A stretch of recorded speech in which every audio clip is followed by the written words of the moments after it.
कभी सोचा है केमिस्ट्री की सबसे बड़ी गिनती क्या हो सकती है? आज हम उसी एक कमाल के नंबर की कहानी जानने वाले हैं।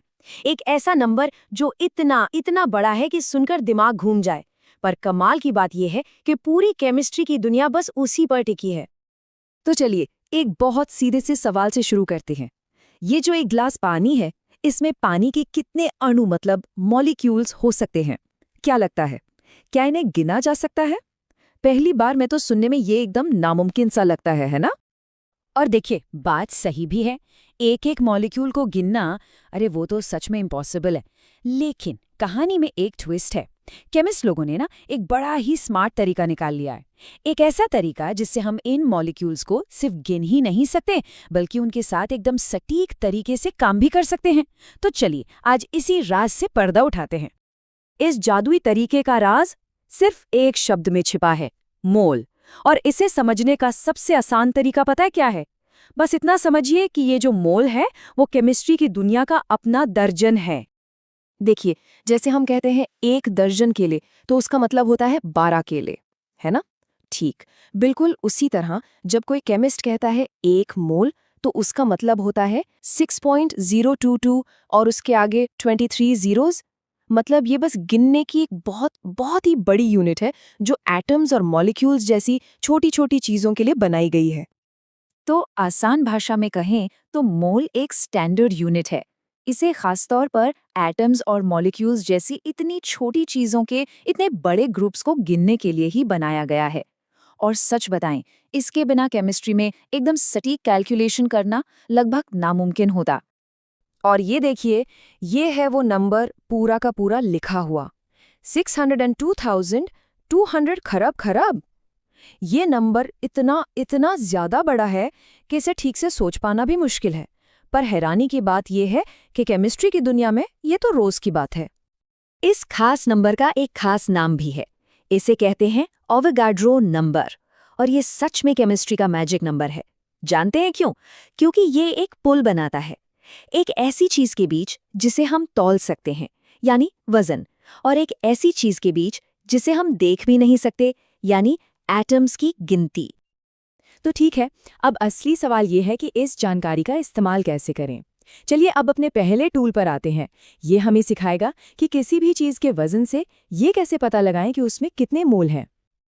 ओके, तो फॉर्मूले पर जाने से पहले फटाफट इन सिंबल्स को समझ लेते हैं। छोटा n है मोल्स की संख्या जो हमें पता करनी है।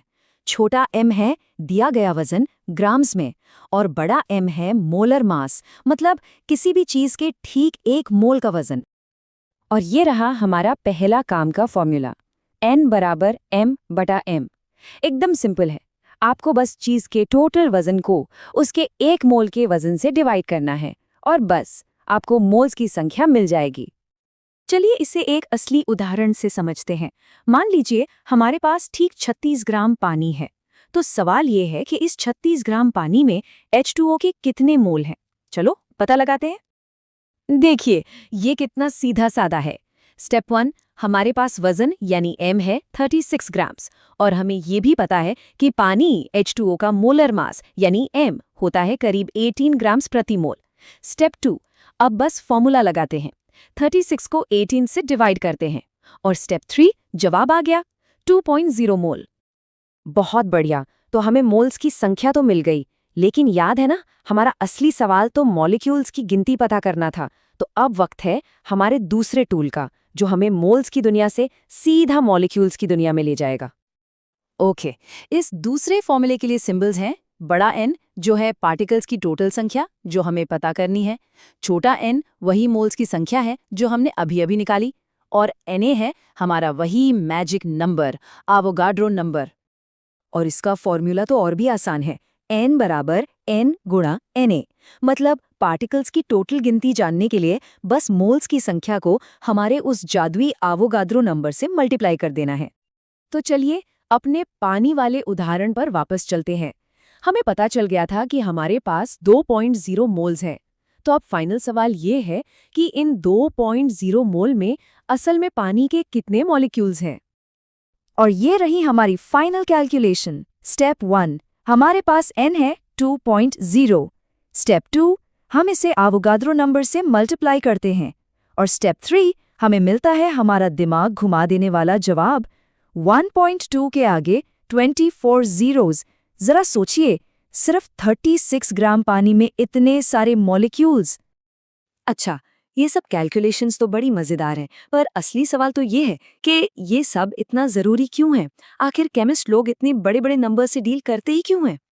इसका जवाब छिपा है हर केमिस्ट्री लैब के अंदर। ये जो मोल का कॉन्सेप्ट है ना, ये केमिकल रिएक्शंस में चीज़ों की सही मात्रा नापने के लिए बहुत ज़रूरी है। इसे स्टोइकियोमेट्री कहते हैं। मतलब चाहे नई दवाइयाँ बनानी हो या कोई नया मटेरियल, साइंटिस्ट को ये जानना ही पड़ता है कि कौन सी चीज़ कितनी मिलानी है। अरे यहाँ तक कि गैस कैसे बिहेव करती है, ये समझने के लिए भी ये ज़रूरी है। तो आखिर में ये एक बहुत ही एक्साइटिंग सवाल हमारे सामने आता है। अब जब हमारे पास एटम्स और मॉलिक्यूल्स को इतने सटीक तरीके से गिनने और कंट्रोल करने की पावर है, तो जरा सोचिए, भविष्य में और कौन-कौन सी कमाल की खोजें हो सकती हैं। नई जान बचाने वाली दवाओं से लेकर दुनिया बदल देने वाले मटेरियल्स तक संभावनाएं सच में अनलिमिटेड हैं। अच्छा, कभी सोचा है कि केमिस्ट्री और कुकिंग में क्या कॉमन है? दोनों में ही आपके पास कुछ चीजें होती हैं, एक रेसिपी होती है और आप कुछ नया बनाते हैं। लेकिन जानते हैं, किचन के उलट एक लैब में अंदाजे से काम नहीं चलता। वहां सब कुछ बिल्कुल सटीक, एकदम नपातुला होना चाहिए। तो सवाल ये उठता है कि केमिस्ट्स ये परफेक्शन लाते कैसे हैं? उन्हें कैसे पता चलता है कि दो केमिकल्स को मिलाने पर ठीक कितनी मात्रा में कोई नई चीज बनेगी? इसका जवाब छिपा है केमिस्ट्री की एक बहुत ही जरूरी ब्रांच में, जिसका नाम है स्टोइकियोमेट्री। तो आज के सफर में हम कुछ जरूरी सवालों के जवाब ढूंढेंगे। ये केमिकल रेसिपी आखिर है क्या? हम इससे एकदम सटीक कैलकुलेशन कैसे करते हैं? और तब क्या होता है जब कोई एक चीज कम पड़ जाए? हम अपनी कामयाबी को कैसे नापते हैं? और सबसे जरूरी बात, असल दुनिया में ये सारी चीजें मायने क्यों रखती हैं? तो चलिए शुरू करते हैं हमारे पहले पड़ाव से, स्टोइकियोमेट्री यानी कि केमिकल रेसिपी। सीधे सीधे शब्दों में कहें तो स्टोइकियोमेट्री केमिकल रिएक्शंस का हिसाब किताब है। ये हमें बताता है कि रिएक्टेंट्स यानी हमारी सामग्री और प्रोडक्ट्स यानी हमारी तैयार डिश के बीच मात्रा का क्या रिश्ता है। ये केमिस्ट्री की रीढ़ की हड्डी है जो इस सीधे से नियम पर काम करती है कि रिएक्शन में ना तो कुछ बनता है ना ही कुछ नष्ट होता है, बस चीज़ों का रूप बदल जाता है। चलिए अब सीधे कैलकुलेशंस की दुनिया में उतरते हैं। मोल रेशियो का इस्तेमाल करके हम एक आइडियल सिचुएशन में पता लगा सकते हैं कि नतीजा क्या होगा, बिल्कुल वैसे ही जैसे एक रेसिपी को हूबहू फॉलो किया जाए। प्रोसेस बहुत सीधा है। सबसे पहले हमें एक बैलेंस्ड केमिकल इक्वेशन चाहिए, यही हमारी रेसिपी है। फिर हम उस रेसिपी से अपनी सामग्री का अनुपात यानी रेशियो निकालते हैं और आखिर में उस रेशियो का इस्तेमाल करके ये पता लगाते हैं कि कितना प्रोडक्ट बनेगा। चलिए एक बहुत ही क्लासिक सा उदाहरण देखते हैं पानी बनाने का। इक्वेशन कहता है कि हाइड्रोजन के 2 मॉलिक्यूल्स ऑक्सीजन के 1 मॉलिक्यूल के साथ मिलकर पानी के 2 मॉलिक्यूल्स बनाते हैं। ये समझना बहुत बहुत ज़रूरी है। ये जो बैलेंस्ड इक्वेशन है ना, यही सब कुछ का बेस है। ये हमें बताता है कि रिएक्शन के लिए हर चीज़ का सही अनुपात क्या है। इसके बिना हमारी सारी कैलकुलेशंस धरी की धरी रह जाएंगी। अब ये अनुपात आता कहाँ से है? अरे भाई, सीधा सीधा इक्वेशन से। मॉलिक्यूल्स के सामने जो नंबर लिखे हैं उन्हें देखिए। हाइड्रोजन H2 के आगे 2 है और पानी H2O के आगे भी 2 है। यही है हमारा मोल रेशियो। तो H2 और H2O के बीच का मोल रेशियो हुआ 2:2 या कहें तो 1:1। तो चलिए एक प्रैक्टिकल सवाल सॉल्व करते हैं। और हाँ, इससे पहले कि कोई कंफ्यूज हो, केमिस्ट्री में मोल बस गिनने की एक यूनिट है। जैसे 1 दर्जन का मतलब 12 होता है, वैसे ही। तो अगर हम 4.0 मोल हाइड्रोजन से शुरू करते हैं तो हमारे 1:1 के रेशियो के हिसाब से हमें कितना पानी मिलेगा? और जवाब है 4.0 मोल पानी। क्योंकि रेशियो 1:1 का है, तो जितना मोल हाइड्रोजन हम इस्तेमाल करेंगे उतने ही मोल पानी हमें मिलेगा। बिल्कुल सीधा और सरल।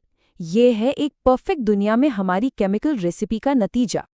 लेकिन असल दुनिया इतनी परफेक्ट तो होती नहीं है ना? अक्सर ऐसा होता है कि हमारे पास एक चीज दूसरी से ज्यादा होती है। यहीं पर एंट्री होती है लिमिटिंग रिएजेंट के कॉन्सेप्ट की, जो एक तरह का रियलिटी चेक है। इसे समझने के लिए बेकिंग का उदाहरण सबसे अच्छा है। मान लीजिए रेसिपी में 2 कप आटा और 1 अंडा चाहिए, पर आपके पास 10 कप आटा है और अंडा सिर्फ 1। तो क्या आप ज्यादा केक बना पाएंगे? नहीं, अंडा आपकी लिमिट बन जाएगा। केमिस्ट्री में भी बिल्कुल यही होता है। चलिए एक और उदाहरण देखते हैं अमोनिया बनाने का। हमारी रेसिपी है N2 + 3H2 2NH3, मतलब नाइट्रोजन का एक मॉलिक्यूल हाइड्रोजन के 3 मॉलिक्यूल के साथ रिएक्ट करता है। लेकिन मान लीजिए हमारे पास 1.0 मोल नाइट्रोजन है और हाइड्रोजन सिर्फ 2.0 मोल। तो अब हमें ये पता लगाना है कि कौन सी चीज़ पहले ख़त्म होगी। चलिए हिसाब लगाते हैं। रेसिपी के हिसाब से हर 1 मोल नाइट्रोजन से हमें 2 मोल अमोनिया मिलता है। तो हमारे 1.0 मोल नाइट्रोजन से हम 2.0 मोल अमोनिया बना सकते हैं। ठीक है, अब हाइड्रोजन को देखते हैं। रेसिपी कहती है कि हर 3 मोल हाइड्रोजन से 2 मोल अमोनिया बनता है। तो हमारे पास जो 2.0 मोल हाइड्रोजन है, उससे हम सिर्फ 1.33 मोल अमोनिया ही बना पाएंगे। तो यहाँ साफ दिख रहा है कि हाइड्रोजन ही रिएक्शन को लिमिट कर रहा है। यही वो चीज़ है जो पहले ख़त्म हो जाएगी, और जैसे ही ये ख़त्म होगी अमोनिया बनना बंद हो जाएगा, भले ही हमारे पास एक्स्ट्रा नाइट्रोजन बचा हो। इसलिए इस रिएक्शन से हम थ्योरेटिकली जो ज़्यादा से ज़्यादा अमोनिया बना सकते हैं वो है 1.33 मोल। इसे ही हम कहते हैं थ्योरेटिकल यील्ड, जो हमारा लिमिटिंग रिएजेंट तय करता है। पर लैब में जो हम सोचते हैं वैसा हमेशा होता तो नहीं है, तो फिर हम अपने एक्सपेरिमेंट की सक्सेस को नापते कैसे हैं? इसके लिए हम कैलकुलेट करते हैं परसेंट यील्ड। ये एक तरह से हमारे काम का रिपोर्ट कार्ड है। ये फॉर्मूला बड़ा काम का है। ये हमें बताता है कि हमारा रिएक्शन कितना एफिशिएंट था। हम असल में जो मिला उसकी तुलना उस मैक्सिमम पॉसिबल अमाउंट से करते हैं जो हमने कैलकुलेट किया था। मान लीजिए हमारी कैलकुलेशन के हिसाब से हमें 10 ग्राम प्रोडक्ट मिलना चाहिए था। ये हुई हमारी थियोरेटिकल यील्ड। पर जब एक्सपेरिमेंट खत्म हुआ तो हमारे हाथ में आई सिर्फ 8 ग्राम। तो हमारी परसेंट यील्ड क्या हुई? 8 को 10 से डिवाइड करके 100 से मल्टीप्लाई किया, यानी 80%। इसका मतलब है कि हमारा एक्सपेरिमेंट 80% कामयाब रहा। बाकी का 20% हो सकता है वो किसी साइड रिएक्शन में चला गया हो या प्रोडक्ट को इकट्ठा करते वक्त खो गया हो। तो हमने सारा गणित देख लिया, रेसिपी समझ ली, पर सवाल ये है कि लैब के बाहर असल दुनिया में इन सब का क्या काम है? ये क्यों जरूरी है? देखिए, स्टोइकियोमेट्री सिर्फ किताबों की चीज नहीं है। दवाइयां बनाने की ये जान है।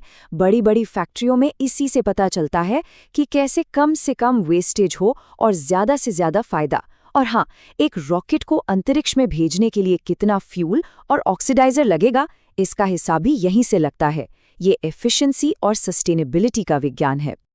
तो आखिर में एक सवाल पर सोचते हैं। हम एक ऐसी दुनिया में जी रहे हैं जहां रिसोर्सेज लिमिटेड होते जा रहे हैं। ऐसे में इन केमिकल रेसिपीज को समझना और इसमें माहिर होना हमें एक बेहतर और ज़्यादा एफिशिएंट भविष्य बनाने में कैसे मदद कर सकता है? ये हमें कम में ज़्यादा बनाने और वेस्ट को कम करने की ताकत देता है। नमस्ते। कभी सोचा है जब हम चाय में चीनी घोलते हैं या फिर जूस में थोड़ा पानी मिला देते हैं तो हम असल में उसकी शक्ति या कहें कि उसका गाढ़ापन बदल रहे होते हैं? पर वैज्ञानिक इसे बिल्कुल सटीक तरीके से कैसे नापते हैं? आज हम इसी मजेदार रहस्य से पर्दा उठाएंगे और समझेंगे कि ये विलयन की शक्ति यानी केमिकल कॉन्सेंट्रेशन आखिर है क्या। तो चलिए शुरू किया जाए। और देखिए, बात सिर्फ किसी ड्रिंक की मिठास की नहीं है या किसी एसिड के तेज होने की। इन सब के पीछे ना एक ही सवाल छिपा है, आखिर कितना? साइंस में अंदाजे की कोई जगह नहीं होती है ना। हमें बिल्कुल सटीक माप चाहिए और बस यहीं से केमिस्ट्री का असली खेल शुरू हो जाता है। तो उस सवाल कितना का साइंटिफिक जवाब है कॉन्सेंट्रेशन यानी सांद्रता। इसे समझना बहुत आसान है। देखिए, विलय या सॉल्यूट वो है जो घुलता है, जैसे हमारी चीनी। विलायक या सॉल्वेंट वो है जिसमें घोला जाता है, जैसे हमारी चाय। और जब ये दोनों मिल जाते हैं तो बन जाता है विलयन यानी सॉल्यूशन। तो कॉन्सेंट्रेशन बस हमें यही बताती है कि एक तय मात्रा के विलायक में कितना विलय घुला हुआ है। अच्छा, तो अब इस कॉन्सेंट्रेशन को नापने के तरीके तो कई हैं। मतलब केमिस्ट के पास एक पूरा टूल किट होता है, लेकिन ना एक टूल ऐसा है जो लगभग हर केमिस्ट की पहली पसंद है, सबसे भरोसेमंद औजार, और उसका नाम है मोलैरिटी यानी मोलारता। तो ये मोलैरिटी आखिर है क्या? नाम सुनकर घबराना नहीं है, ये बहुत ही सिंपल चीज है। बस इतना समझना है कि 1 लीटर सॉल्यूशन में सॉल्यूट के कितने मोल्स घुले हुए हैं। इसका फॉर्मूला है m = n/v। यहां n का मतलब है सॉल्यूट के मोल्स और v का मतलब है सॉल्यूशन का वॉल्यूम। और हां, ये हमेशा लीटर्स में होना चाहिए। बस इतनी सी बात है। चलो, अब इसको एक प्रैक्टिकल प्रॉब्लम से समझते हैं तो और भी क्लियर हो जाएगा। मान लीजिए हमारे पास 0.5 मोल नमक यानी NaCl है और हमने उसे पानी में घोलकर 0.25 लीटर का एक सॉल्यूशन तैयार किया। तो सवाल यह है कि इस सॉल्यूशन की मोलैरिटी क्या होगी? चलिए इसे मिलकर सॉल्व करते हैं। हमारा हथियार तो वही है, m = n/v। अब बस करना क्या है, वैल्यूज को उनकी सही जगह पर रखना है। n की जगह आ जाएगा 0.5 मोल्स और v की जगह हम रखेंगे 0.25 लीटर्स। अब बस एक छोटा सा डिवीजन ही तो करना है और जवाब आ गया 2.0 मोलर। इसका सीधा सा मतलब ये हुआ कि अगर हम इस घोल का 1 लीटर लें तो हमें उसके अंदर ठीक 2.0 मोल नमक मिलेगा। देखा कितना आसान है? अब देखिए, मोलैरिटी ज्यादातर काम आ जाती है, पर यह हर सिचुएशन के लिए बेस्ट नहीं है। कभी-कभी हालात अलग होते हैं, चुनौतियां अलग होती हैं, और ऐसे ही खास मौकों के लिए केमिस्ट के टूल किट में कुछ और भी स्पेशल टूल्स होते हैं। चलिए उन पे भी फटाफट एक नज़र डालते हैं। इस टेबल पर एक नज़र डालिए। हर एक की अपनी खासियत है, जैसे कि मोलालिटी। ये तब हीरो बनती है जब टेम्परेचर बदल रहा हो, क्योंकि ये वॉल्यूम पर नहीं बल्कि मास पर डिपेंड करती है। फिर आती है नॉर्मैलिटी। ये टाइट्रेशन और कॉम्पिटिटिव एग्जाम्स का फेवरेट टॉपिक है, क्योंकि ये सीधे सीधे केमिकल रिएक्शन से जुड़ी है। और आखिर में मास परसेंट। अरे ये तो सबसे सीधा साधा तरीका है जो हम अपनी किचन में भी यूज कर सकते हैं। ठीक है, तो अभी तक हमने कॉन्सेंट्रेशन को नापना तो सीख लिया, पर सोचिए अगर हमें इसे बदलना हो तो? मान लीजिए कोई सॉल्यूशन बहुत ज्यादा गाढ़ा है, बहुत स्ट्रांग है और हमें उसे हल्का करना है। बस यहीं पर काम आता है डाइल्यूशन यानी तनुकरण। और जानते हैं, डाइल्यूशन का पूरा खेल बस एक छोटे से लेकिन बहुत ही पावरफुल फॉर्मूले पर टिका है, C1V1 = C2V2। यहां C1 और V1 है हमारी शुरुआती कॉन्सेंट्रेशन और वॉल्यूम, और C2 और V2 वो हैं जो हमें चाहिए, यानी हमारा टारगेट। ये फॉर्मूला हमें बताता है कि किसी भी घोल को अपनी जरूरत के हिसाब से हल्का कैसे करें। चलिए इसे भी एक एग्जाम्पल से समझते हैं। हमारे पास 5.0 मोलर का एक गाढ़ा स्टॉक सॉल्यूशन है। हम उसमें से 50 मिलीलीटर निकालते हैं और हमारा मकसद है उसे 1.0 मोलर का हल्का सॉल्यूशन बनाना। तो सवाल यह है कि इसमें कितना पानी मिलाना पड़ेगा। चलिए इसे सॉल्व करते हैं। फॉर्मूला वही है, C1V1 = C2V2। जब हम इसमें सारी वैल्यूज डालते हैं तो हमें V2 यानी हमारा फाइनल वॉल्यूम मिलता है 250 मिलीलीटर्स। लेकिन रुकिए, यहाँ एक बहुत जरूरी बात है। ये 250 मिलीलीटर्स वो पानी नहीं है जो हमें डालना है, ये तो टोटल वॉल्यूम है। हमारे पास पहले से 50 मिलीलीटर सॉल्यूशन तो था ही, तो 250 तक पहुंचने के लिए हमें असल में 200 मिलीलीटर पानी और मिलाना पड़ेगा। ये पॉइंट याद रखना बहुत जरूरी है। तो लीजिए, अब हमारा केमिस्ट टूल किट लगभग तैयार है। चलिए एक बार फटाफट से रीकैप कर लेते हैं कि हमने कौन कौन से पावरफुल टूल्स के बारे में जाना है। सबसे पहले है मोलैरिटी, जो लैब के ज्यादातर कामों के लिए हमारा ऑलराउंडर है। फिर है मोलैलिटी, टेम्परेचर बदलने वाले एक्सपेरिमेंट्स का स्पेशलिस्ट। नॉर्मैलिटी को हम टाइट्रेशन का सीक्रेट वेपन कह सकते हैं। डाइल्यूशन फॉर्मूला, ये तो वो तरीका है जिससे हम किसी भी टूल की सेटिंग को एडजस्ट कर सकते हैं। और आखिर में है मास परसेंट, जो रोजमर्रा के मिक्सचर्स को नापने का सबसे तेज और आसान तरीका है। और अब जाते जाते एक सवाल, इन सभी टूल्स में से कौन सा ऐसा है जिस पर कमरे के टेम्परेचर में होने वाले छोटे से बदलाव का भी सबसे ज्यादा असर पड़ेगा? जरा सोचिएगा। इसका जवाब वॉल्यूम और मास के बीच के एक बहुत ही बेसिक फर्क में छिपा है।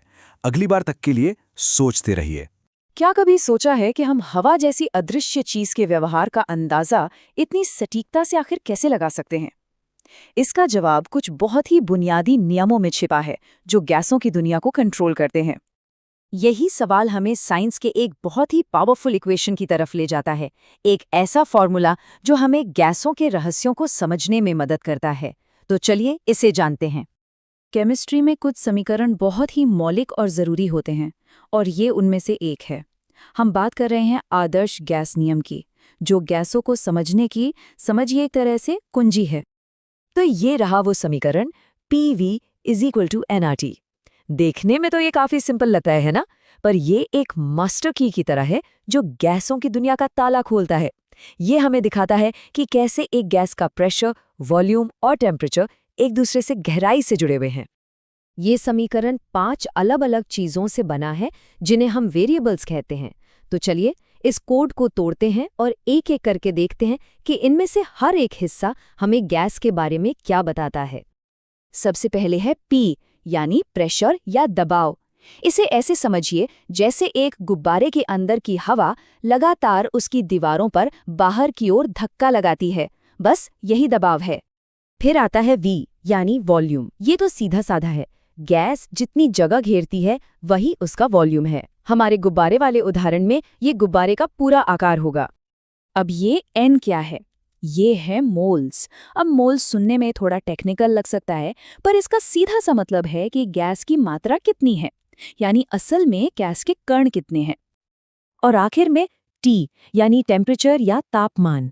और हाँ, यहाँ एक बहुत ज़रूरी बात याद रखनी है कि हम हमेशा केल्विन स्केल का इस्तेमाल करते हैं, सेल्सियस या फ़ारेनहाइट का नहीं। ऐसा इसलिए क्योंकि केल्विन एक एब्सोल्यूट स्केल है जो 0 से शुरू होता है, जिससे हमारी कैलकुलेशन एकदम सटीक होती है। और अब आता है इस इक्वेशन का हीरो R, यानी आइडियल गैस कांस्टेंट। ये एक तरह का जादुई नंबर है जो इन सब अलग-अलग चीज़ों, प्रेशर, वॉल्यूम, मोल्स और टेम्परेचर को एक साथ जोड़ता है और ये पक्का करता है कि हमारा जवाब हमेशा सही आए। तो इस समीकरण की असली खूबसूरती जानते क्या है? वो ये कि अगर इन चारों में से कोई भी 3 मान पता हो तो चौथा मान हमेशा निकाला जा सकता है। चलिए, थ्योरी बहुत हो गई, अब इसे एक्शन में देखते हैं एक असली उदाहरण के साथ कि ये समीकरण असल में काम कैसे करता है। मान लेते हैं कि हमारे पास स्टैंडर्ड टेम्परेचर और प्रेशर पर 1 मोल गैस है। तो अब सवाल यह है कि भाई ये कितनी जगह घेरेगी? तो हम क्या करेंगे? सबसे पहले फॉर्मूले को थोड़ा घुमाएंगे ताकि हम वॉल्यूम यानी V निकाल सकें। फिर बस सारी वैल्यूज को उनकी जगह पर रख देंगे और कैलकुलेट करेंगे। नतीजा लगभग 22.4 लीटर, जो केमिस्ट्री में एक बहुत ही जाना माना मान है। अब मजे की बात यह है कि इस एक बड़े फॉर्मूले के अंदर ही कुछ और छोटे छोटे सरल नियम भी छिपे हुए हैं। चलिए देखते हैं कि जब हम किसी एक वेरिएबल को फिक्स रखते हैं तो क्या होता है।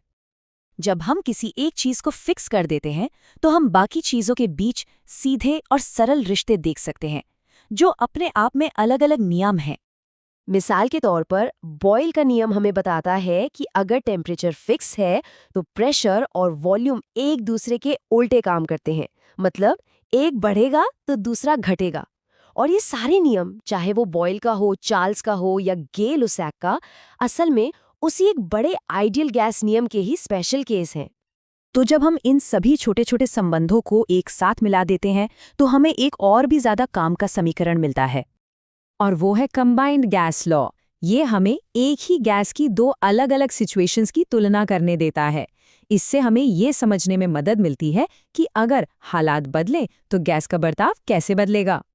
इसका मतलब ये है कि गैसों का व्यवहार पूरी तरह से प्रिडिक्टेबल है। हम इन नियमों का इस्तेमाल करके बिल्कुल ठीक भविष्यवाणी कर सकते हैं कि वे किसी भी स्थिति में कैसा बर्ताव करेंगे। लेकिन कहानी में एक ट्विस्ट है। ये सभी नियम आइडियल यानी आदर्श गैसों के लिए हैं, पर असल दुनिया में गैसें हमेशा इतनी आदर्श नहीं होती। तो फिर क्या होता है जब गैसें अपने नियम तोड़ती हैं?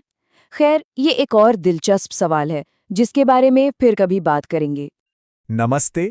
चलिए आज एक केमिस्ट की तरह सोचते हैं और एक ऐसी टूल किट बनाते हैं जिससे हम किसी भी केमिकल रिएक्शन को ना सिर्फ समझ सकें बल्कि ये भी बता सकें कि वो होगी या नहीं।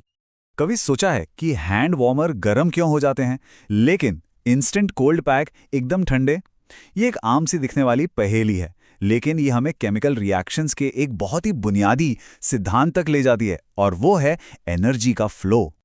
तो ठीक है, अपनी टूल किट का पहला और सबसे ज़रूरी टूल उठाते हैं। ये है ऊष्मा यानी हीट को समझना, वो एनर्जी जो इन सारे बदलावों के पीछे की असली वजह है।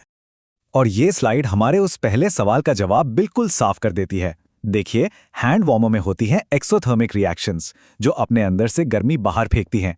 इसीलिए डेल्टा एच नेगेटिव होता है और हमें गर्माहट महसूस होती है। दूसरी तरफ कोल्ड पैक में होती हैं एंडोथर्मिक रिएक्शंस। ये अपने आसपास से गर्मी सोख लेती हैं, जिससे डेल्टा एच पॉजिटिव हो जाता है और चीजें ठंडी महसूस होती हैं। कितना सिंपल है ना? तो किसी भी रिएक्शन को समझने के लिए सबसे पहला काम क्या है? हमें ये पता लगाना होगा कि उसमें हीट का फ्लो कैसा है। इसी हीट को हम Q से दिखाते हैं। सीधा सा मतलब है तापमान के अंतर की वजह से कितनी एनर्जी एक जगह से दूसरी जगह गई। और इस हीट को नापने के लिए हमारे पास एक बहुत ही काम का फॉर्मूला है। Q = mc delta T। यहाँ m है मास, c है स्पेसिफिक हीट कैपेसिटी और डेल्टा T वो है टेम्परेचर में आया बदलाव। चलिए एक उदाहरण से समझते हैं। मान लीजिए हमारे पास 100 ग्राम पानी है। इसकी स्पेसिफिक हीट हमें पता है 4.18 जूल्स पर ग्राम केल्विन और इसका तापमान 10 केल्विन बढ़ जाता है। बस इन सभी वैल्यूज को फॉर्मूले में रख दीजिए और हमें मिलता है 4180 जूल्स। ये वो हीट है जो पानी ने सोख ली। अच्छा, अब तक हमने हीट को नापना सीख लिया, पर अब असली मजा शुरू होता है। चलिए अब ये पता लगाते हैं कि हम इस जानकारी का इस्तेमाल करके ये कैसे बता सकते हैं कि कोई रिएक्शन अपने आप होगी भी या नहीं। इसके लिए हमारी टूलकिट में एक बहुत ही पावरफुल टूल है जिसका नाम है गिब्स फ्री एनर्जी यानी डेल्टा जी। इसे रिएक्शन का अल्टीमेट डिसीजन मेकर समझिए। यही बताता है कि रिएक्शन होगी या नहीं। ये फॉर्मूला देखने में बहुत आसान लगता है ना, delta G = delta H minus T delta S, पर यह बहुत गहरा है। इसमें डेल्टा एच है हीट फैक्टर, मतलब रिएक्शन में कितनी हीट निकली या लगी, और टी डेल्टा एस है केओस फैक्टर, यानी सिस्टम में कितनी अव्यवस्था या एंट्रोपी है। बस इन्हीं दोनों के बीच की खींचतान तय करती है कि रिएक्शन का अंजाम क्या होगा। तो फैसला कैसे होता है? सब कुछ डेल्टा जी के साइन पर निर्भर करता है। अगर डेल्टा जी नेगेटिव है तो समझ लीजिए रिएक्शन को हरी झंडी मिल गई, वो अपने आप होगी।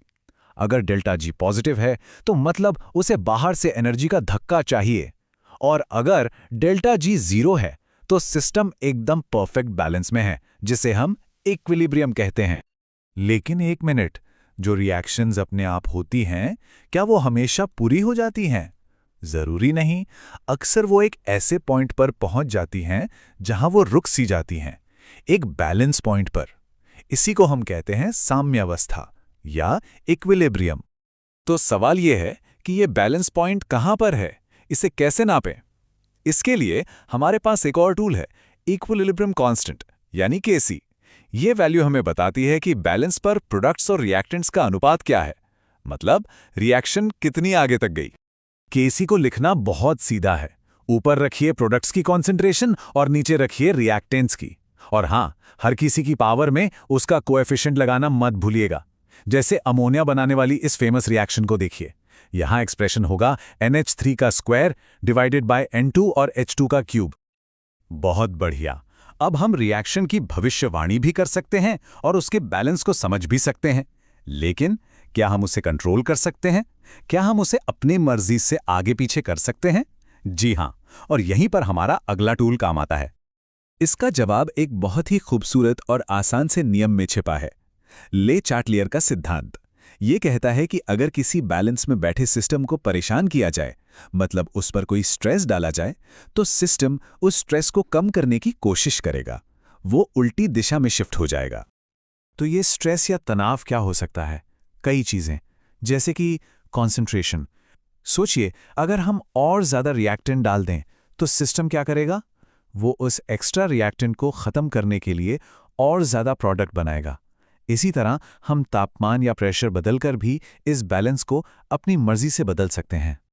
चलिए इसी आइडिया को एक खास तरह के इक्विलिब्रियम पर लगाकर देखते हैं, घुलनशीलता यानी सॉल्युबिलिटी। क्योंकि किसी भी चीज के घुलने की भी एक सीमा होती है, एक बैलेंस पॉइंट होता है। इसके लिए हमारे पास एक स्पेशलाइज्ड टूल है, सॉल्युबिलिटी प्रोडक्ट कांस्टेंट या KSP। ये भी एक तरह का इक्विलिब्रियम कांस्टेंट ही है, लेकिन ये खास तौर पे तब काम आता है जब कोई ठोस चीज किसी लिक्विड में घुल रही हो। ये हमें घुलने की वो आखिरी लिमिट बताता है। उदाहरण के लिए सिल्वर क्लोराइड को देखिए। जब ये पानी में घुलता है तो सिल्वर और क्लोराइड आयन बनाता है। इसका KSP निकालना तो और भी आसान है, बस इन दोनों आयनों की कंसेंट्रेशन को मल्टीप्लाई कर दीजिए। और हम इस KSP का इस्तेमाल करके ये भी निकाल सकते हैं कि असल में कितना सिल्वर क्लोराइड घुलेगा। मान लीजिए घुलने की मात्रा S है, तो KSP हो जाएगा S गुणा S, यानी S²। अब बस KSP की वैल्यू रखकर उसका स्क्वायर रूट निकाल लीजिए और हमें S की वैल्यू मिल जाएगी। कितना आसान है। तो आज हमने अपनी केमिस्ट की टूल किट में कई ज़बरदस्त उपकरण जमा कर लिए हैं। हम अब रिएक्शंस की भविष्यवाणी कर सकते हैं, उनके बैलेंस को समझ सकते हैं और उन्हें कंट्रोल भी कर सकते हैं। तो अब सवाल ये उठता है, इन शक्तिशाली औजारों के साथ हम अगली कौन सी बड़ी चुनौती का सामना कर सकते हैं? नई दवाइयां बनाने से लेकर साफ ऊर्जा के स्रोत खोजने तक संभावनाएं सच में अनंत हैं। नमस्ते। कभी सोचा है कि वैज्ञानिक नई दवाएं कैसे बनाते हैं या उन्हें कैसे पता चलता है कि कोई रिएक्शन कितनी तेज होगी? असल में इसका जवाब केमिस्ट्री के कुछ बहुत ही पावरफुल टूल्स में छिपा है और आज हम इन्हीं टूल्स के खजाने को खोलने वाले हैं। जरा सोचिए, अगर ये पता लगाने की पावर हो कि कोई रिएक्शन कितनी तेज होगी जिससे इंडस्ट्रियल प्रोसेसेस को और बेहतर बनाया जा सके या किसी ड्रिंक को ठीक उतना ही खट्टा बनाया जा सके जितना चाहिए, बस यही तो है इन फॉर्मूलाज की असली पावर। ये प्रिडिक्शन और कंट्रोल के टूल्स हैं। इसको ना एक टूल किट की तरह समझिए। जैसे एक कारपेंटर के पास हथौड़ा और आरी होती है, वैसे ही एक केमिस्ट के पास ये फॉर्मूलाज होते हैं। तो आज हम इसी टूल किट को खोलने वाले हैं। तो ठीक है, शुरुआत करते हैं हमारे पहले सेट ऑफ टूल्स से, जो केमिस्ट्री के सबसे बेसिक कॉन्सेप्ट्स में से एक से जुड़ा है, एसिडिटी। तो हमारा पहला और सबसे जाना माना टूल है पीएच। समझ लीजिए, ये एसिडिटी नापने का एक स्केल है। जैसे नींबू का रस बहुत एसिडिक होता है जिसका पीएच लगभग 2 होता है, जबकि बेकिंग सोडा बेसिक होता है जिसका पीएच 9 के आसपास होता है। ये एक सिंपल सा स्केल है जो हमें हाइड्रोजन आयंस की कॉन्सेंट्रेशन के आधार पर सब कुछ बता देता है। और पता है सबसे मजेदार बात क्या है? इसे यूज करना बहुत ही आसान है। मान लीजिए हाइड्रोजन आयन की कॉन्सेंट्रेशन है 1 × 10⁻³ मोलर। इसे बस फॉर्मूला में डालना है और बूम, आपको पीएच मिल गया 3.00। एकदम स्ट्रेट फॉरवर्ड है ना? लेकिन सारे एसिड्स एक जैसे तो नहीं होते ना। यहीं पर काम आते हैं Ka और Kb। ये टूल्स बताते हैं कि कोई एसिड या बेस अंदर से कितना स्ट्रॉन्ग है। Ka जितना बड़ा होगा, एसिड उतना ही स्ट्रॉन्ग होगा। और इनके बीच में ना एक बड़ा ही सिंपल सा रिलेशन है। Ka और Kb को मल्टीप्लाई करने पर हमेशा एक ही नंबर आता है, जिसे हम पानी का आयोनिक प्रोडक्ट कहते हैं। तो अब हमारे पास पीएच नापने और स्ट्रेंथ पता करने के टूल्स तो हैं, पर क्या होगा अगर हमें एक ऐसा सॉल्यूशन बनाना हो जो एसिड या बेस मिलाने पर भी अपना पीएच न बदले? इसके लिए हमें एक और स्पेशल टूल चाहिए होगा। तो मिलिए हेंडरसन-हैसेलबर्ट्स इक्वेशन से। हाँ, देखने में ये थोड़ा कॉम्प्लिकेटेड लग सकता है, पर यही वो की है जिससे बफर्स यानी स्टेबल सॉल्यूशंस बनाए जाते हैं। ये वो सॉल्यूशंस होते हैं जो पीएच में होने वाले बदलाव को रोकते हैं, ठीक वैसे ही जैसे हमारे खून में मौजूद बफर्स हमारे शरीर का पीएच स्टेबल रखते हैं। और ये सिर्फ किताबों की बातें नहीं हैं। लैब में काम करने वाले केमिस्ट्स इस इक्वेशन को रेगुलरली यूज करते हैं ताकि वो अपने एक्सपेरिमेंट्स के लिए परफेक्ट बफर्स डिजाइन कर सकें। ये एक बहुत ही प्रैक्टिकल टूल है। चलो देखते हैं ये काम कैसे करता है। मान लीजिए हमें पता है कि हमारे एसिड का pKa 4.76 है और हम चाहते हैं कि हमारे एसिड और उसके कॉन्जुगेट बेस का रेशियो 10 हो। तो हम बस इन वैल्यूज को इक्वेशन में डाल देते हैं। log 10 तो 1 होता है, तो हमारा फाइनल पीएच होगा 5.76। देखा कितनी आसानी से हमने अपने टारगेट पीएच को अचीव कर लिया। चलिए अब आगे बढ़ते हैं और अपने टूल किट के दूसरे हिस्से पर चलते हैं। अब हम एसिडिटी से हटकर बात करेंगे केमिकल रिएक्शंस की स्पीड की, मतलब उनकी काइनेटिक्स की। यहाँ हमारा मेन टूल है रेट लॉ। ये इक्वेशन हमें बताता है कि किसी रिएक्शन की स्पीड उसके रिएक्टेंट्स की कॉन्सेंट्रेशन पर कैसे डिपेंड करती है। ये जो M और N है ना, इन्हें रिएक्शन का ऑर्डर कहते हैं और ये बताते हैं कि रिएक्टेंट की कॉन्सेंट्रेशन बदलने पर रिएक्शन की स्पीड कितनी बदलेगी। और एक बात याद रखने वाली है, ये नंबर्स हमेशा एक्सपेरिमेंट से ही पता चलते हैं। रेट लॉ हमें किसी भी मोमेंट पर स्पीड तो बता देता है, पर अगर हमें ये जानना हो कि एक फिक्स्ड टाइम के बाद कितना रिएक्टेंट बचेगा, उसके लिए हमें चाहिए इंटीग्रेटेड रेट लॉज, जो टाइम के साथ रिएक्शन की प्रोग्रेस को ट्रैक करते हैं। तो यहाँ पर 3 सबसे कॉमन रिएक्शन ऑर्डर्स हैं, 0, फर्स्ट और सेकंड। और ये स्लाइड एकदम साफ साफ दिखाती है कि तीनों के लिए मैथ्स कैसे बदल जाता है। हर एक का अपना एक यूनिक रोड मैप है जो हमें टाइम के साथ कॉन्सेंट्रेशन प्रेडिक्ट करने और ये कैलकुलेट करने में मदद करता है कि आधा रिएक्टेंट खत्म होने में कितना टाइम लगेगा, जिसे हाफ लाइफ कहते हैं। ओके, थ्योरी बहुत हो गई, अब इसे एक्शन में देखते हैं। मान लीजिए हमारे पास एक फर्स्ट ऑर्डर रिएक्शन है और हम जानना चाहते हैं कि 10 सेकंड बाद क्या होगा। तो हम शुरू कर रहे हैं 1.0 मोलार की इनिशियल कॉन्सेंट्रेशन से। ये हमारा स्टार्टिंग पॉइंट है। और रिएक्शन शुरू, घड़ी चल रही है, टिक टॉक, 10 सेकंड बीत गए, हमारे रिएक्टेंट का कितना हिस्सा बचा है? और जवाब है 0.368 मोलार। नहीं, ये कोई जादू नहीं है, ये first order integrated rate law से कैलकुलेट किया गया है। हमने बस इनिशियल कॉन्सेंट्रेशन, रेट कांस्टेंट और टाइम को फॉर्मूला में रखा और हमें एकदम एग्जैक्ट फाइनल कॉन्सेंट्रेशन मिल गई। प्रिडिक्शन की यही पावर तो केमिस्ट्री को इतना एक्साइटिंग बनाती है। तो चलिए एक क्विक रिकैप करते हैं उन सभी पावरफुल टूल्स का जो हमने आज अपने टूल किट में जमा किए हैं। तो अब हमारे पास है एसिडिटी नापने के लिए pH, स्ट्रेंथ पता करने के लिए Ka और Kb, परफेक्ट बफर्स बनाने के लिए हेंडरसन-हासलबाल्च इक्वेशन और रिएक्शंस को प्रिडिक्ट करने के लिए रेट लॉज। ये एक काफी पावरफुल टूल किट है ना? और ये हमें एक आखिरी और बहुत ही एक्साइटिंग सवाल पर लाता है।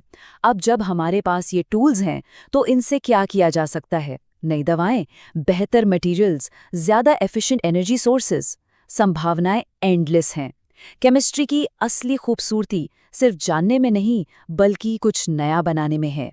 नमस्कार। केमिकल फॉर्मूले अक्सर थोड़े मुश्किल लगते हैं ना, पर क्या हुआ अगर मैं कहूं कि ये किसी रहस्य को सुलझाने की चाबी हैं? तो आज हम एक तरह से जासूस बनने वाले हैं और देखेंगे कि कैसे ये फॉर्मूले हमें मॉलिक्यूलर दुनिया के छिपे हुए राज खोलने में मदद करते हैं। चलिए सीधे मुद्दे पर आते हैं और अपनी पहली पहेली देखते हैं। किसी भी बैटरी को ही ले लीजिए, क्या कोई तरीका है जिससे हम पहले से ही पता लगा सकें कि वो ठीक कितनी एनर्जी, मतलब कितना वोल्टेज देगी? ये सिर्फ किताबी सवाल नहीं है। सोचिए, हमारे फोन से लेकर इलेक्ट्रिक गाड़ियों तक सब इसी पर तो चलते हैं। तो इस एनर्जी वाली पहेली को सुलझाने के लिए हमें इलेक्ट्रोकेमिस्ट्री की दुनिया से एक बहुत ही खास टूल चाहिए होगा। ये वो टूल है जो हमें किसी भी सेल की असली पावर को बिल्कुल सटीक तरीके से मापने की ताकत देता है। और वो टूल है मानक सेल विभव, या जिसे हम E0 सेल कहते हैं। इसे आप एक तरह से एक बेंचमार्क या शुरुआती पॉइंट समझ सकते हैं। ये हमें बताता है कि अगर सारी परिस्थितियां एकदम परफेक्ट हों तो एक सेल ज्यादा से ज्यादा कितनी शक्ति पैदा कर सकता है। और ये रहा हमारा पहला जासूसी औजार, वो फॉर्मूला जो सारा काम करेगा। ई सेल निकालने के लिए हमें बस कैथोड के मानक अपचयन विभव से एनोड का विभव घटाना होता है। आसान भाषा में कहें तो ये सेल के दो हिस्सों के बीच इलेक्ट्रॉन खींचने की ताकत का मुकाबला है। अब थियरी बहुत हो गई, चलिए इस फॉर्मूले को एक असली केस पर लगाकर देखते हैं। हमारा मशहूर जिंक कॉपर सेल। इस स्लाइड पर हमारे पास सारे सबूत मौजूद हैं। एक बात पर गौर कीजिए, कॉपर की वैल्यू +0.34V पॉजिटिव में है और ज्यादा है। इसका सीधा सा मतलब है कि यही हमारा कैथोड बनेगा, जहां सारे इलेक्ट्रॉन आकर जमा होंगे। ठीक है, तो अब टाइम है इन नंबर्स को हमारे फॉर्मूले में डालने का। हम कैथोड की वैल्यू यानी +0.34 वोल्ट में से एनोड की वैल्यू यानी -0.76 वोल्ट को घटाएंगे। और हाँ, गणित का एक सिंपल सा नियम याद है ना, माइनस में से माइनस घटाने का मतलब है उसे जोड़ देना। और ये रहा हमारा जवाब। हमारी कैलकुलेशन बताती है कि इस सेल का मानक वोल्टेज ठीक 1.10 वोल्ट होगा। तो लीजिए, पहली पहेली तो सुलझ गई। देखा कैसे एक सिंपल से फॉर्मूले ने हमें एकदम सटीक जवाब दे दिया। लेकिन रुकिए, कहानी अभी खत्म नहीं हुई है। इसमें एक ट्विस्ट है। क्या होता है जब हालात आइडियल मतलब मानक न हो? अगर तापमान बदल जाए या कॉन्सेंट्रेशन ऊपर नीचे हो जाए? इस नई पहेली के लिए हमें एक और ज्यादा एडवांस टूल की जरूरत पड़ेगी। और ये रहा हमारा प्रो लेवल टूल, नर्न्स्ट समीकरण। ये एक बहुत ही पावरफुल इक्वेशन है जो हमारे स्टैंडर्ड E0 को लेती है और उसे असल दुनिया के हालात के हिसाब से एडजस्ट करती है। ये जो Q आप देख रहे हैं ना, ये बस रिएक्शन में प्रोडक्ट्स और रिएक्टेंट्स का एक रेशियो है। इससे हमें लैब के बाहर भी एकदम सटीक वोल्टेज का पता चल जाता है। चलिए अब इलेक्ट्रोकेमिस्ट्री की दुनिया से निकलते हैं और एक बिल्कुल नए तरह के रहस्य की तरफ बढ़ते हैं। इस बार हम किसी अनजान चीज के अंदर झांकेंगे और उसकी असली पहचान, मतलब उसके मॉलिक्यूलर फॉर्मूले का पता लगाएंगे। तो हमारी अगली चुनौती कुछ ऐसी है। हमें एक कंपाउंड में मौजूद एलिमेंट्स का प्रतिशत तो मालूम है, पर यह नहीं पता कि वो कंपाउंड आखिर है क्या। समझ लीजिए कि हम एक तरह से मॉलिक्यूलर लेवल पर फोरेंसिक जांच करने वाले हैं। ये रहा हमारा दूसरा केस। हमारे पास सुराग हैं एक अनजान पदार्थ में कार्बन, हाइड्रोजन और ऑक्सीजन का प्रतिशत। हमारा काम है इन आंकड़ों को एक सार्थक केमिकल फॉर्मूले में बदलना, जिससे उस मॉलिक्यूल की पहचान सामने आ सके। तो इस कोड को तोड़ने के लिए हम एक बहुत ही भरोसेमंद 4 स्टेप वाले मेथड का इस्तेमाल करेंगे। ये एक सीधी साधी प्रक्रिया है जो हमें इन प्रतिशत से सीधे मॉलिक्यूल के सबसे सिंपल फॉर्मूले तक ले जाएगी। चलिए एक एक करके इन स्टेप्स को फॉलो करते हैं। अच्छा, अब इस स्लाइड पर हम अपनी जासूसी शुरू करते हैं। स्टेप 1, मान लेते हैं कि हमारे पास 100 ग्राम सैंपल है, तो प्रतिशत सीधे ग्राम में बदल गए। स्टेप 2, हर एलिमेंट के ग्राम को उसके मोलर मास से भाग देकर मोल्स निकालते हैं। और अब आता है सबसे जरूरी स्टेप, हम हर मोल वैल्यू को सबसे छोटी मोल वैल्यू से भाग देते हैं। और देखिए, हमें एक साफ अनुपात मिल गया, कार्बन का 1, हाइड्रोजन के लगभग 2 और ऑक्सीजन का 1। तो पहचान सामने आ गई है। हमारी कैलकुलेशन ने साबित कर दिया कि इस रहस्यमयी पदार्थ का सबसे सरल फॉर्मूला है CH2O। वाह, हमने प्रतिशत वाले सुरागों को एक अणु की पक्की पहचान में बदल दिया। दूसरा रहस्य भी सुलझ गया। तो चलिए, आज की इस पड़ताल को खत्म करने से पहले एक नज़र उन जबरदस्त जासूसी औजारों पर डाल लेते हैं जो हमने आज इस्तेमाल करना सीखा है। ये है हमारी आज की केमिकल डिटेक्टिव टूलकिट। चाहे किसी सेल का वोल्टेज निकालना हो या किसी अनजान अणु की पहचान करनी हो, ये तरीके और फॉर्मूले केमिकल कैलकुलेशंस की दुनिया की नींव हैं। और आखिर में एक सवाल, हमने आज 2 पहेलियां सुलझाई, पर केमिस्ट्री की दुनिया तो ऐसे अनगिनत रहस्यों से भरी पड़ी है। जरा सोचिए, इन टूल्स के साथ और कौन-कौन सी गुत्थियां सुलझाई जा सकती हैं। संभावनाएं वाकई अनंत हैं। केमिस्ट्री के कैलकुलेशंस कभी-कभी सिरदर्द बन जाते हैं, है ना? बहुत ज्यादा टाइम ले लेते हैं। लेकिन क्या हो अगर इसे बदलने का कोई तरीका हो? आज हम ठीक यही करने वाले हैं। हम मिलकर बनाएंगे अपनी एक पर्सनल टूलकिट जो भरी होगी कमाल के शॉर्टकट से। और ये टूलकिट मुश्किल से मुश्किल सवालों को भी एकदम मक्खन जैसा बना देगी। तो अपनी टूलकिट बनाने का प्लान क्या है? देखिए, इसे हम 4 हिस्सों में बनाएंगे। हर एक सेक्शन में हम कुछ नए और बहुत पावरफुल शॉर्टकट सीखेंगे। ये शॉर्टकट सच में प्रॉब्लम सॉल्व करने का पूरा नजरिया ही बदल देंगे। तो फिर देर किस बात की, चलिए शुरू करते हैं। तो ठीक है, शुरुआत करते हैं अपने पहले टूल से। ये टूल हमें सॉल्यूशंस के टेम्परेचर में होने वाले बदलावों को समझने में मदद करेगा, और ये फिजिकल केमिस्ट्री का एक बहुत ही जरूरी कॉन्सेप्ट है। तो इस टूल का जो दिल है वो है ये formula, ΔT = K × M × I। अब ये जो फॉर्मूला है ना, ये क्वथनांक में वृद्धि यानी बॉइलिंग पॉइंट एलिवेशन और हिमांक में अवनमन मतलब फ्रीजिंग पॉइंट डिप्रेशन दोनों के लिए काम करता है। हाँ, मानता हूँ देखने में थोड़ा सा डरावना लग सकता है, पर चिंता मत कीजिए, अभी इसे हम मिलकर एकदम सिंपल बना देंगे। चलिए एक एक करके समझते हैं इसे। ΔT ये दिखाता है टेम्परेचर में कितना बदलाव आया। सिंपल। K जो है वो हर सॉल्वेंट के लिए एक फिक्स्ड वैल्यू होती है, एक कांस्टेंट, वो तो दिया ही होगा। M का मतलब है मोलालिता, यानी सॉल्वेंट में कितना सोल्यूट घोला हुआ है। और I? अरे I तो सबसे आसान है, ये बस बताता है कि सोल्यूट पानी में जाकर कितने आयन्स में टूट जाता है। बस इतना ही तो है ये। अच्छा, अब फिजिकल से चलते हैं ऑर्गेनिक केमिस्ट्री की दुनिया में। यहाँ हम एक ऐसे जबरदस्त टूल को देखेंगे जो किसी भी मॉलिक्यूल के अंदर छुपी हुई संरचना को बस एक नज़र में समझने में मदद करेगा। और एक बात, ये सिर्फ कोई थ्योरी नहीं है, इसका सीधा प्रैक्टिकल फायदा है। ये टूल खास तौर पर प्रतियोगी परीक्षाओं के लिए बनाया गया है, जहां हर एक सेकंड कीमती होता है। इससे मॉलिक्यूल का जो मेन ढांचा है ना, वो फटाफट पहचान में आ जाता है। तो सवाल ये है कि इसे कैलकुलेट कैसे करें?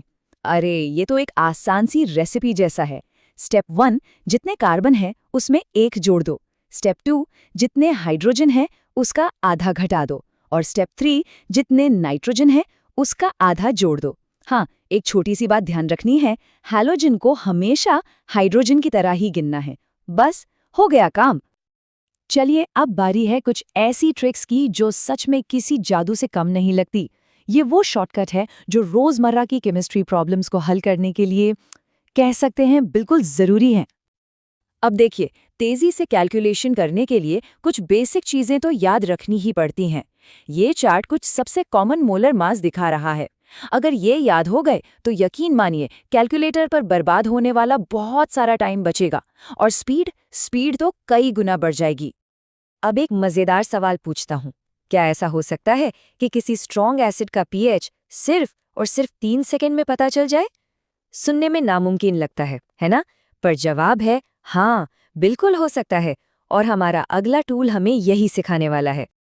और इसका तरीका, अरे ये तो हैरान करने वाला आसान है।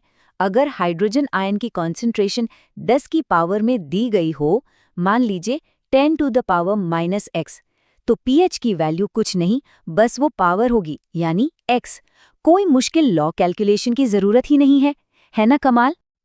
अच्छा, पर क्या होगा अगर नंबर थोड़ा सा मुश्किल हो, जैसे 3.16 इंटू 10 टू द पावर -4?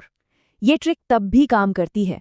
देखिए, pH 4 से थोड़ा कम होगा, क्योंकि 3.16 का लॉग लगभग 0.5 होता है, तो pH हो जाएगा करीब 3.5।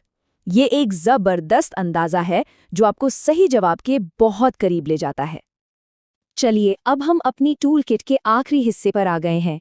यहाँ हम उन टूल्स पर फोकस करेंगे जो सॉल्यूशन की कॉन्सेंट्रेशन को एकदम सही और तेजी से मैनेज करने में हमारी मदद करते हैं। ये एक क्लासिक फॉर्मूला है जो शायद सबने देखा होगा, C1V1 = C2V2। इसे एक कंपास की तरह समझिए, एक ऐसा कंपास जो किसी भी डाइल्यूशन के कैलकुलेशन में बिल्कुल सही रास्ता दिखाता है सिंपल लेकिन है बहुत पावरफुल। तो देखिए, एक तरफ है हमारा शुरुआती सॉल्यूशन जिसकी कॉन्सेंट्रेशन C1 और वॉल्यूम V1 है, और दूसरी तरफ है हमारा फाइनल डाइल्यूटेड सॉल्यूशन C2 और V2। ये फॉर्मूला बस इन चारों के बीच का रिश्ता बताता है। अगर कोई एक चीज नहीं पता तो इस फॉर्मूले से वो चुटकियों में निकल आती है। और आखिर में एक और तेज ट्रिक, KSP यानी सॉल्युबिलिटी प्रोडक्ट कांस्टेंट के सवालों के लिए। इसमें ज्यादा कुछ नहीं करना है, बस आयनों की कॉन्सेंट्रेशन को S मान लीजिए, उन्हें KSP एक्सप्रेशन में रखिए और S के लिए सॉल्व कर लीजिए। ये मुश्किल से दिखने वाले सवाल को भी एकदम आसान बना देता है। और इसी के साथ हमारी केमिस्ट्री की नई टूलकिट अब पूरी तरह से तैयार है। अब केमिस्ट्री के कैलकुलेशंस को तेजी से और पूरे कॉन्फिडेंस के साथ करने के लिए हमारे पास कई शॉर्टकट्स हैं। तो एक नज़र डालते हैं कि हमने अपने टूलकिट में क्या क्या जमा कर लिया है। प्रॉपर्टी में बदलाव के लिए हमारे पास है द टेम्परेचर की। मॉलिक्यूल की संरचना समझने के लिए है the structure scanner. Atomic weight chart, pH magic trick, dilution compass जैसे बेहतरीन टूल्स, और हाँ, KSP शॉर्टकट भी। तो अब जब ये सारे दमदार टूल्स हमारी किट में हैं, तो असली सवाल ये है कि सबसे पहली कौन सी मुश्किल केमिस्ट्री प्रॉब्लम है जिसे हल किया जाएगा। अरे केमिस्ट्री के सवाल, इनसे डर लगता है क्या? चलिए आज इस डर को हमेशा के लिए खत्म करते हैं। आज हम देखेंगे कि कैसे मुश्किल से मुश्किल कैलकुलेशन भी चुटकियों में हल हो सकते हैं। सोचिए, एग्जाम हॉल में बैठे हैं और सामने आ जाता है एक लंबा चौड़ा केमिस्ट्री का सवाल। धड़कनें तेज हो जाती है ना? पर अब और नहीं, आज हम इन सवालों का सामना करेंगे और उन्हें हल करना सीखेंगे। तो चलिए एक काम करते हैं, एक बहुत ही कॉमन सवाल उठाते हैं और उसे बिल्कुल स्टेप बाय स्टेप हल करके देखते हैं। यकीन मानिए, इसके बाद हर कॉन्सेप्ट एकदम क्रिस्टल क्लियर हो जाएगा। तो सब लोग तैयार हैं? चलिए शुरू करते हैं पहले सेक्शन से। देखते हैं कि इस आम से सवाल में आखिर पूछा क्या गया है। ओके, तो ये रहा हमारा सवाल। ध्यान से देखिए, 5 ग्राम नमक यानी NaCl को 250 मिलीलीटर पानी में घोला गया है। हमें दो चीजें निकालनी हैं, एक तो मोलैरिटी और दूसरा सोडियम आयनों का वजन, वो भी ग्राम में। चलिए मिलकर इसे हल करते हैं। ठीक है, सवाल समझ लिया। अब आते हैं असली काम पर, मतलब इसके सॉल्यूशन पर। हम इस सवाल को 3 आसान हिस्सों में तोड़ेंगे। पहले निकालेंगे मोल्स, फिर मोलैरिटी और आखिर में सोडियम आयनों का मास। तो सबसे पहला और सबसे जरूरी कदम है NaCl के मोल्स निकालना। इसका फॉर्मूला बिल्कुल सीधा है, मोल्स बराबर होता है मास को मोलर मास से डिवाइड करने पर। हमें मास दिया गया है 5.0 ग्राम्स और NaCl का मोलर मास करीब 58.44 ग्राम पर मोल होता है। तो जब हम 5 को 58.44 से डिवाइड करते हैं तो हमें मिलता है 0.08556 मोल्स। देखिए ये नंबर बहुत ज़रूरी है, आगे की सारी कैलकुलेशन इसी पर टिकी है, तो इसे याद रखना है। ऑलराइट, स्टेप 1 हो गया। अब बारी है मोलैरिटी की। इसका फॉर्मूला है मोल्स डिवाइडेड बाय वॉल्यूम। लेकिन यहाँ एक बहुत कॉमन गलती होती है। वॉल्यूम को हमेशा लीटर्स में लेना है। सवाल में 250 ml दिया है, जिसे हमें 0.250 लीटर्स में बदलना होगा। इस छोटी सी बात का हमेशा ध्यान रखें। तो कैलकुलेशन के बाद हमारी मोलैरिटी निकलकर आती है 0.342 m। बिल्कुल सही। एग्जाम्स में ना अक्सर इसे 2 या 3 डेसिमल पॉइंट्स तक राउंड ऑफ कर देते हैं, तो वो भी कर सकते हैं। चलिए अब सवाल के आखिरी पड़ाव पर चलते हैं। हमें निकालना है सोडियम आयनों का वजन। अब यहाँ एक सिंपल सा लॉजिक है। जब एक NaCl टूटता है तो एक Na+ और एक Cl- आयन बनता है, मतलब 1:1 का रेशियो है। तो जितने मोल्स NaCl के थे उतने ही मोल्स सोडियम आयनों के भी होंगे। बस अब इन मोल्स को सोडियम के एटॉमिक मास यानी 23.0 से मल्टीप्लाई कर देना है। और ये आ गया हमारा फाइनल आंसर। सोडियम आयनों का मास है 1.97 ग्राम्स। देखा, मुश्किल लग रहा था, पर स्टेप बाय स्टेप चले तो कितना आसान हो गया। लेकिन एक मिनट, ये सब तो ठीक है, पर एग्जाम में इतना टाइम कहाँ होता है? घड़ी की सुई तो भाग रही होती है। तब क्या करें? क्या कोई तेज तरीका है? जी हाँ, बिल्कुल है। इसका भी इलाज है। चलिए अब देखते हैं कुछ ऐसे एग्जाम शॉर्टकट्स जो न सिर्फ टाइम बचाएंगे बल्कि गलतियों की गुंजाइश भी कम कर देंगे।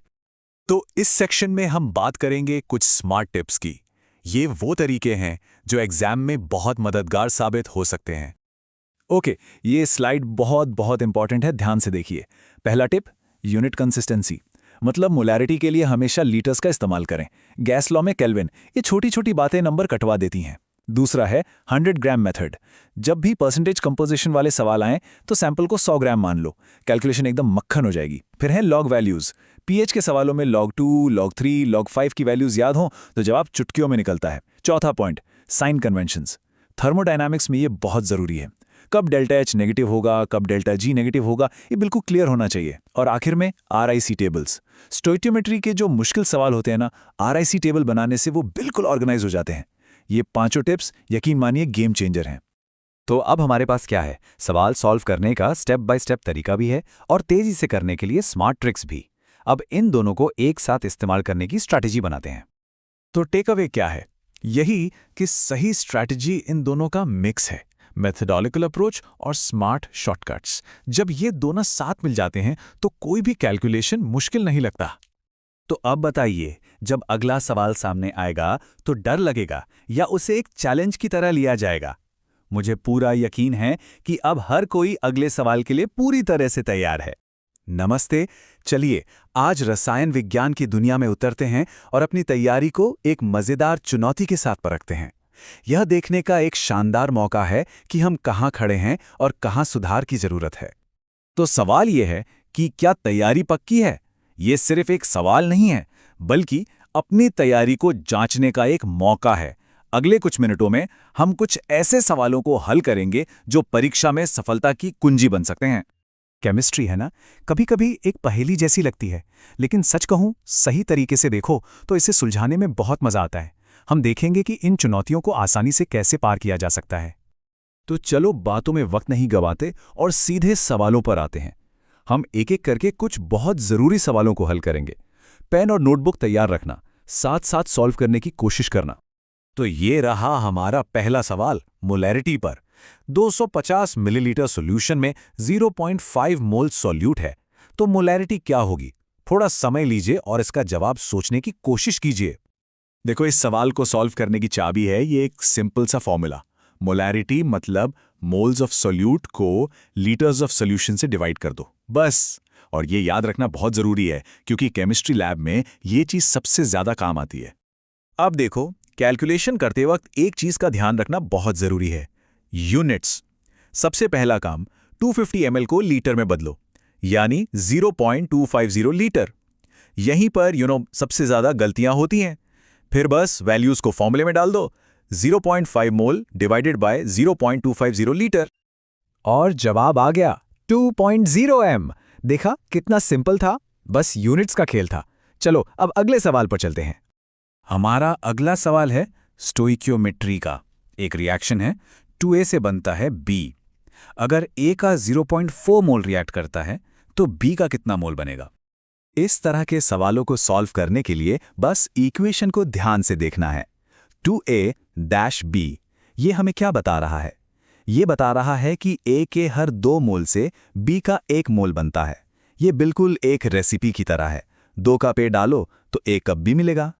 तो अब कैलकुलेशन तो बहुत ही आसान हो गया। जब रेशियो 2 से 1 का है तो अगर A का 0.4 मोल रिएक्ट करेगा तो B का कितना बनेगा? ठीक आधा, यानी 0.2 मोल। तो हमारा सही जवाब है B। बहुत बढ़िया। चलो अब एक कॉन्सेप्ट वाला सवाल देखते हैं। ये सवाल थर्मोडायनामिक्स और इक्विलिब्रियम के बीच का रिश्ता टेस्ट करेगा। अगर स्टैंडर्ड गिब्स फ्री एनर्जी यानी डेल्टा जी नॉट नेगेटिव है तो इक्विलिब्रियम कांस्टेंट K की वैल्यू क्या होगी? देखो, इसे समझने का एक बहुत सीधा तरीका है। जब डेल्टा जी नॉट नेगेटिव होता है ना, तो इसका मतलब है कि रिएक्शन स्पॉन्टेनियस है, मतलब वो अपने आप आगे की तरफ बढ़ेगी, उसे किसी बाहरी धक्के की जरूरत नहीं है। और जब कोई रिएक्शन अपने आप आगे बढ़ रही है तो जाहिर है प्रोडक्ट्स की मात्रा रिएक्टेंट से ज्यादा होगी, तो इसका मतलब हुआ कि इक्विलिब्रियम कांस्टेंट K की वैल्यू हमेशा 1 से ज्यादा होगी। तो सही ऑप्शन है C, है ना? एकदम सीधा साधा रिश्ता। अच्छा, अब केमिकल काइनेटिक्स का एक क्लासिक सवाल, ये स्टेटमेंट सही है या गलत? फर्स्ट ऑर्डर रिएक्शन के लिए हाफ लाइफ शुरुआती कॉन्सेंट्रेशन पर डिपेंड नहीं करती। और ये स्टेटमेंट बिल्कुल सही है, ट्रू। फर्स्ट ऑर्डर रिएक्शन के लिए हाफ लाइफ हमेशा कांस्टेंट रहती है। ये एक ऐसा फैक्ट है जिसे बिल्कुल रट लेना चाहिए, बहुत काम आता है। ठीक है, सवाल सॉल्व करना एक बात है, लेकिन परीक्षा के लिए स्मार्ट तरीके से तैयारी करना भी उतना ही जरूरी है। तो चलो अब सफलता के कुछ आसान और असरदार तरीकों पर एक नजर डालते हैं। ये हैं कुछ कमाल के स्टडी हैक्स जो तैयारी को नेक्स्ट लेवल पे ले जा सकते हैं। पहला, फॉर्मूला कार्ड्स बनाओ। दूसरा, छोटे छोटे स्टॉप टेस्ट करो। तीसरा, यूनिट्स हमेशा चेक करो। चौथा, लीनियर प्रैक्टिस, मतलब रोजाना एक टॉपिक के सवाल। और आखिरी, शॉर्टकट्स याद रखो। शॉर्टकट सच में बेस्ट फ्रेंड हो सकते हैं। जैसे ये डाइल्यूशन इक्वेशन है M1V1 बराबर M2V2। ये कैलकुलेशन में इतना कीमती वक्त बचाता है ना, इसे तो अपनी उंगलियों पर रखना चाहिए। अब ये लीनियर प्रैक्टिस क्या है? इसका मतलब है हर दिन बस एक ही टॉपिक पर फोकस करना। जैसे सोमवार को गैस लॉ के 5 सवाल कर लिए, मंगलवार को पीएच के 5, बुधवार को डाइल्यूशन के 5। इस तरीके से ना हर टॉपिक पर पकड़ एकदम मजबूत हो जाती है। और हाँ, एक बार फिर से इस बात पे जोर देना चाहूंगा, हमेशा हमेशा अपनी यूनिट्स चेक करो। ml की जगह L लिखने जैसी एक छोटी सी गलती आपका पूरा जवाब गलत कर सकती है, भले ही आपका तरीका एकदम सही क्यों ना हो। यह सबसे आम गलतियों में से एक है, इससे बचना है। तो आज हमने जो कुछ भी सीखा है उसे अपनी अगली स्टडी स्ट्रैटेजी का हिस्सा बनाना है। देखो, जाने और करने में फर्क होता है, तो जो सीखा है उसे अमल में लाना ही असली सफलता है। तो मैं आज इस एक सवाल के साथ बात खत्म कर रहा हूं। आज ऐसा कौन सा एक फॉर्मूला है जिस पर महारत हासिल करनी है? बस एक चुनो, उसे पक्का करो और अपनी सफलता की तरफ एक और मजबूत कदम बढ़ाओ। पढ़ते रहिए और सीखते रहिए।